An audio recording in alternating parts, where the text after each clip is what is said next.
வணக்கம். அனைத்து உறவுகளுக்கும் எனது இனிய காலை வணக்கத்தை தெரிவித்துக் கொள்கிறேன். உங்களிடத்தில் ஒரு சிறு சோதிட குறிப்பை பகிர்ந்து கொள்ள வருகிறேன்.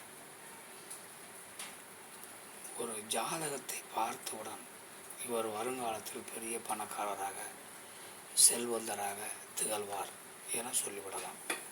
இப்படி ஆயிரக்கணக்கான அமைப்புகள் இருக்கிறது. அதில் ஒரு அமைப்பை பற்றி இப்போது நாம் பார்ப்போம். ஒரு ஜாதகத்தில் செல்வந்தர் என்பதற்கு பணம் தேவை.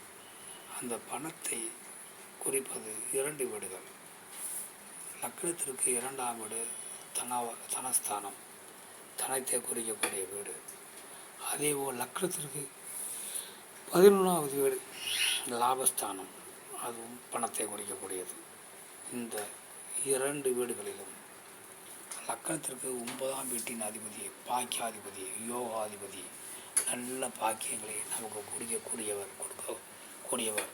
அந்த லக்னாதிபதிக்கு லக்னத்திற்கு 9ஆம் வீட்டின் அதிபதி 2ஆம் வீட்டிலோ அல்லது 11ஆம் வீட்டிலோ இருந்தால் அந்த ஜாதகர்கள் செல்வந்தர். மேலும் இப்படி இல்லை என்றால் லக்னத்திற்கு 2ஆம் வீட்டின் அதிபதியோடோ அல்லது லக்னத்திற்கு 11ஆம் வீட்டின் அதிபதியோடோ 9ஆம் வீட்டின் அதிபதி சேர்ந்திருந்தால் அதுவும் செல்வந்தராகக்கூடிய அமைப்பு.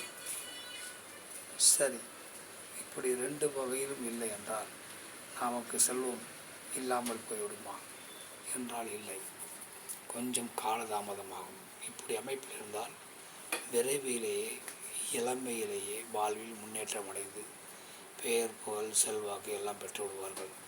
இப்படி இல்லாதவர்கள் குறைந்தபட்சம் ஒரு 50 வயதிற்கு மேல் வாழ்வில் முன்னேற்றம் காண்பார்கள். நாம் மற்றவற்றை அடுத்த வீடியோவில் காண்போம். நன்றி, வணக்கம்.